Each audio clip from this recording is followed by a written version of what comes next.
morning. Thank you everyone for joining us. I'm Blake, and I'm thrilled to be here with all of you, and also my friends and colleagues, Elvis, Maxence, Ziana, Linda, and Gideon. Over the past 10 months, we've worked really closely together, listening to farmers from across the country, coast to coast to coast, putting together what we're going to show you today, which I think is pretty exciting, pretty compelling. I'd like to begin with a journey, and I'd ask you to join me in walking through this imaginative exercise. This journey starts with Rachel, a multi-generational grain farmer from Saskatchewan. She grew up knowing her farm, and others like it, were the heart of her community, woven into its success. But as years passed, she encountered mounting challenges and faced a choice. Hold on to familiar but failing practices, or embrace a new way forward. Although fictional, her story reflects the real experiences of farmers that we've spoken to over the last 10 months, and how smart policies can transform both livelihoods and landscapes. It's the year 2030. Rachel sits at her favorite restaurant, enjoying pizza made from regenerative wheat grown on her own farm. As she takes a bite, she reflects on the journey that brought her here. 5 years ago, as rising costs, extreme weather, and soil depletion took their toll on Rachel and her fellow farmers, financially and mentally burdened by debt, uncertainty, and the relentless stress of an unpredictable future. She knew something had to change, so she made a bold and intentional choice to transition to regenerative farming. Thanks to forward-thinking policies, grants, and incentives co-developed with farmers by their side, she had the support and confidence to take the leap. The past wasn't easy, but that decision started everything. She introduced cover crops and intercropping, improving her land's health with every passing season. Over time, her soil retained more moisture, reducing runoff and stabilizing yields, even during extreme weather events.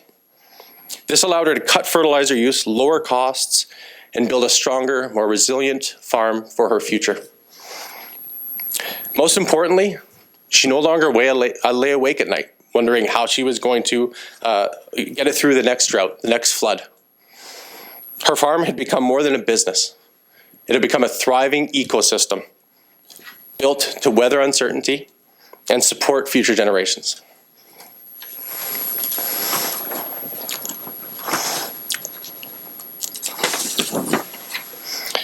Now, sitting in the restaurant, she looks around, taking in the warmth of the community that she helped create. She feels a deep sense of pride, knowing that the choices she made didn't just secure her own future. They helped build something bigger. A food system that protects the environment and strengthens communities. A future of hope, rooted in the soil beneath her feet.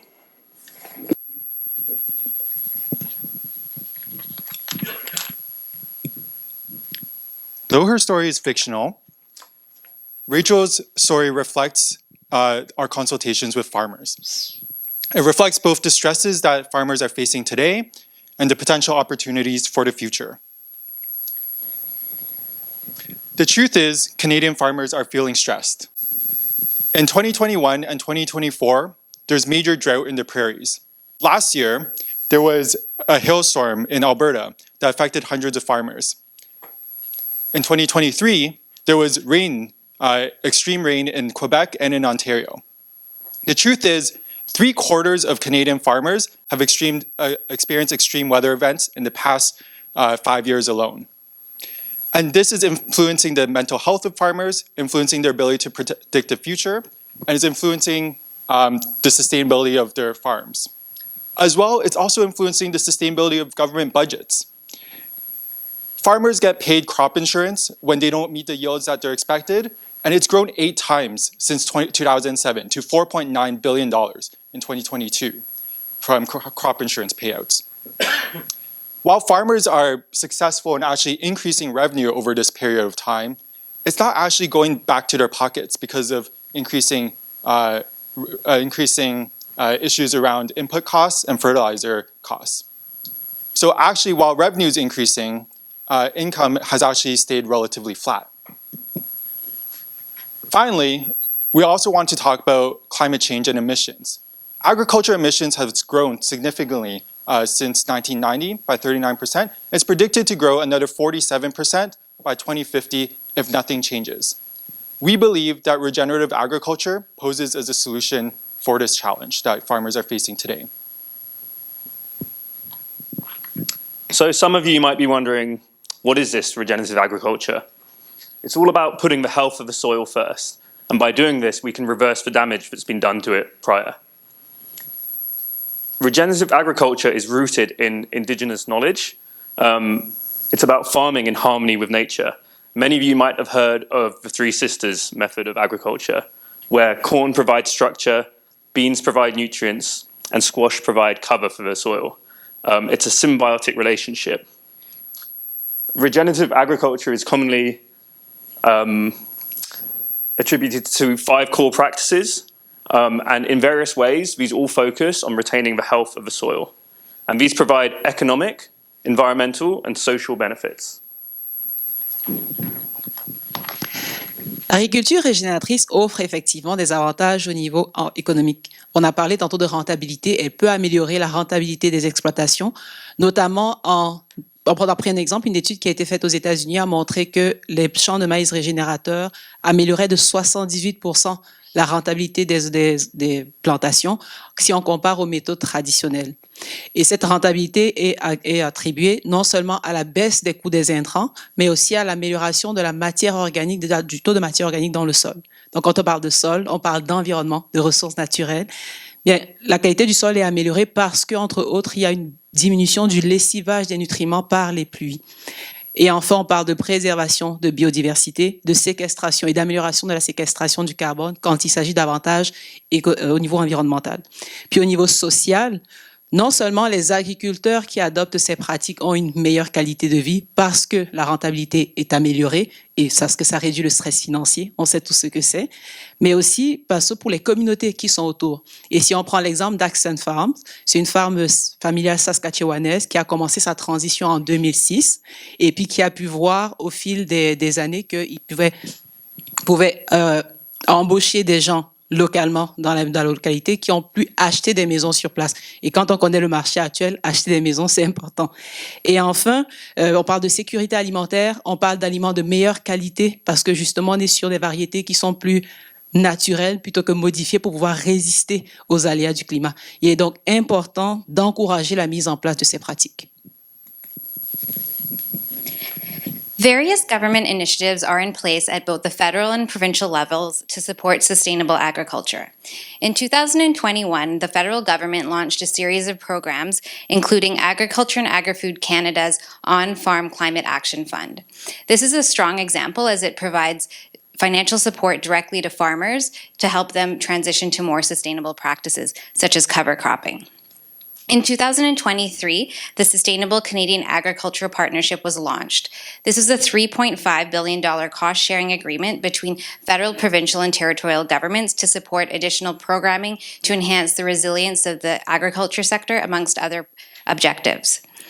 However, given the scale and speed of the transition required, much more is needed to support farmers.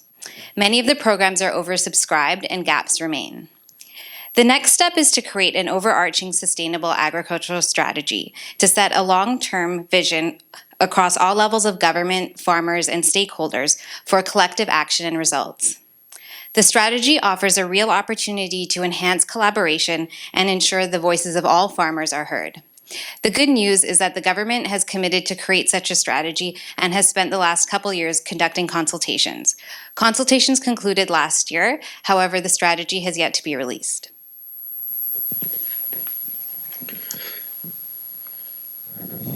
Avant toute chose et avant toute recommandation, il est important de comprendre que toute politique publique qui n'écoute pas les personnes concernées est vouée à l'échec. Ainsi, afin d'être efficace dans nos recommandations, il est important de prendre en considération la voix des fermiers et des personnes concernées, ainsi que de collaborer avec les Premières Nations à la mise en place de ces politiques. Ceci permet, entre autres, de prendre en considération la diversité des différentes exploitations céréalières au Canada. En réponse aux défis rencontrés par les différents agriculteurs, il est important de prendre en considération des propositions d'action concrètes. Et tout d'abord, de pouvoir surmonter les obstacles à la sensibilisation et à la connaissance pour les pratiques à mettre en place. Dans ces recommandations-ci, tout d'abord, nous voulons nous assurer d'intégrer l'enseignement de l'agriculture régénérative aux différentes formations agricoles existantes. Ensuite, il est important de pouvoir financer des centres de partage d'expertise pour que la connaissance circule. Et finalement, d'investir dans la recherche régionale pour mieux évaluer les bénéfices locaux de l'agriculture régénérative. L'objectif étant ultimement d'avoir le plus possible d'agriculteurs et d'agronomes en capacité d'adapter l'agriculture régénérative à leurs propres exploitations. So even if farmers are aware of regenerative agriculture, there are economic barriers to uptake. To deal with this, we recommend embracing pre-existing certification standards. Certified Regenified is kind of works a bit like organic standards. So when you go to the store, you can spot out the food that meets a standard, and this helps with market adoption. And this certification is already gaining ground in the US and the UK. We also recommend funding to enable adoption of innovative regenerative technologies. And finally, there are existing incentives which are misaligned with regenerative agriculture, and also insurance policies which prevent uptake of regenerative methods. So instead, we're recommending alternative insurance policies and policy co-developed with farmers. So overall, our recommendations will ensure 3 key outcomes. Number 1, farmer-driven policy solutions. Number 2, expanded awareness and expertise in regenerative practices. And number 3, increased financial incentives and supports to reduce the costs and risks of transitioning to regenerative practices. This will ultimately create a path towards a more resilient and profitable farms, sustainable communities, and food security for future generations. Now is the time for policy leaders to invest in policies that empower farmers to lead the way towards a more resilient and prosperous future. A future full of hope, rooted in the soil beneath our feet. Thank you.